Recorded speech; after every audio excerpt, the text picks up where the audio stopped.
神仙普遍存在3个地方：天界、人界、地界。天界毫无疑问就是天庭，人界就是凡间，其中有3仙。凡间还有一处地方，就是西天掌管的灵山，而地界就是地府，而地府里的一些官职已经不能称之为鬼了，比如说黑白无常、阎王爷，这些可都是在仙册里。传统的神仙有很多，每个神仙体系均不相同，所以我们就按照神仙的体系来看一下，到底谁的地位最高，谁的威望最大，谁的武力值最高，3界神仙谁实力最强，列出一个前5的榜单。关于地位，这个排名并没有把三清放在其中，因为三清的地位实在是太高，没有办法对比。首先我们说下第5名是镇元子。镇元子生活在凡间，而且无门无派，也被称之为地仙之祖。在《西游记》中，大家可能都有印象，孙悟空师徒推翻了他的人参果树，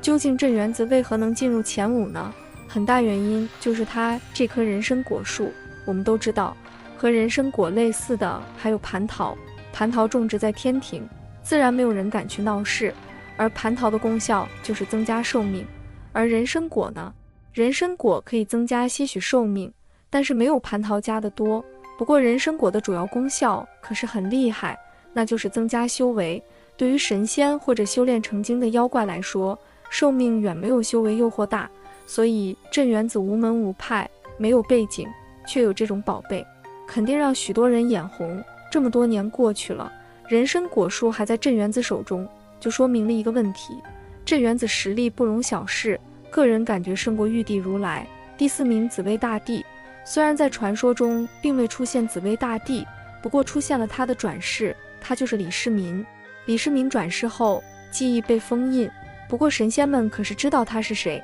李世民阳寿到了，被鬼差带往地府，把阎王吓得直流冷汗，赶紧又给李世民加了20年的寿命。而李世民统领的大唐国土方圆千里，没有一只妖怪敢步入。而紫薇大帝身为4域之首，就算是玉帝见到他也要恭恭敬敬的。第3名菩提祖师，提及菩提老祖，就会与如来的大弟子须菩提混为一谈。读过《金刚经》的可以知道，菩提老祖是须菩提的可能性很小。第一，菩提老祖是属于3教兼通的奇人，须菩提只是佛教教徒。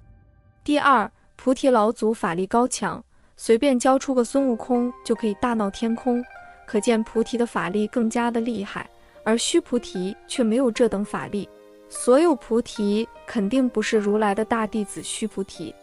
我们都知道混坤老祖有得意的2个门生，一个是准提道人，一个是如来。这2个弟子创立了西方教，分别担任了大小教主。后来接引道人如来创立佛教，准提道人从此消失。在《西游记》中，我们知道菩提自立门户，与世无争，收徒传道，不理人间世事。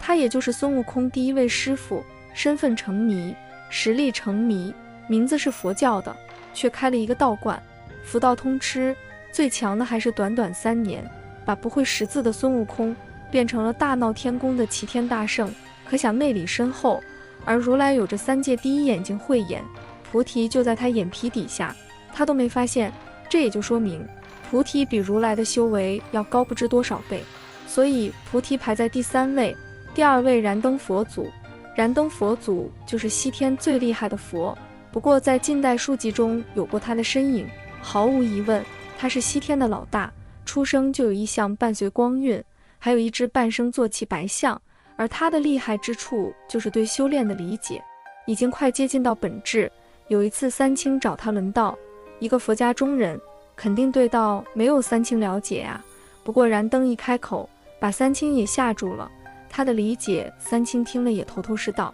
燃灯佛祖虽然是号称3界第1仙，但是之所以这样称呼，是因为他的资历无人能及，一个人就经过了千秋万代的时光，回头换来了这无人逾越的辈分，就连如来佛祖也是无法相比的。但是这并不意味着燃灯佛祖法力很高大，在灵山上燃灯佛祖的辈分是最高的，毋庸置疑，他乃是万佛之祖。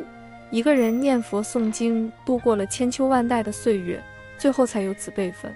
因此就连如来佛祖见到了燃灯佛祖之后，都要尊称为大佛。不过如来佛祖尊称燃灯古佛为大佛，自己则为小佛，只是因为燃灯古佛辈分大，自己的辈分不及他，所以是出于尊重，并不是说燃灯古佛的法力很高强。燃灯古佛度过无量劫之前修成正果，因此在过去、现在、未来之中，他就是那个过去佛，辈分最大，无人可比。但是论法力依旧不是如来的对手，不然后来无天佛祖重返三界的时候，他也不会那么快就圆寂。不过他依然得到了无天佛祖的尊敬，可见他的辈分。因此要是单独论法力修为的话，燃灯古佛还是无法与如来佛祖相比。如来佛祖当年在雪山之上修炼出了6丈金身，脱出6道轮回之外，获得了无边法力，能够以慧眼遍观三界众生，知道过去、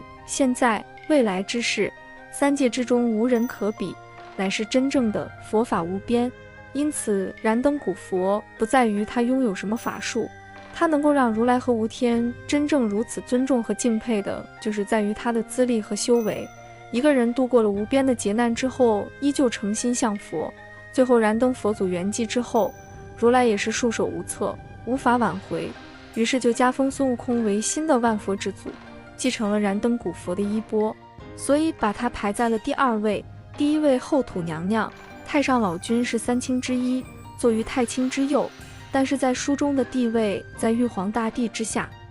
4域中有一个女神仙，她叫做后土娘娘，地位非常高，低于王母娘娘和玉皇大帝。王母娘娘从名字上来看，她应该是玉皇大帝的母亲，而不是老婆。在《山海经》中就认为王母娘娘和玉皇大帝不是夫妻，王母娘娘也叫做西王母，老公是东王公，也就是后人常说的东华帝君。身为4域之一的后土娘娘，她的地位为何会在太上老君之上？原来她是玉皇大帝的老婆。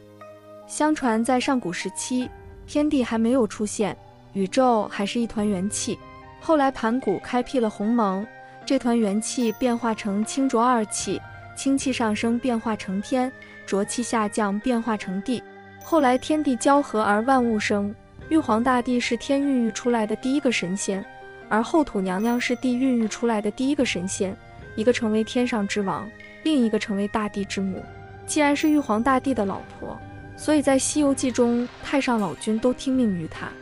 记得唐僧西天取经的路上，他化身成为骊山老母，下凡考验唐僧师徒，太上老君和观音菩萨只能成为他的孩子，说明后土娘娘的地位极高。后土娘娘是大地之母，女娲娘娘为何也叫做大地之母？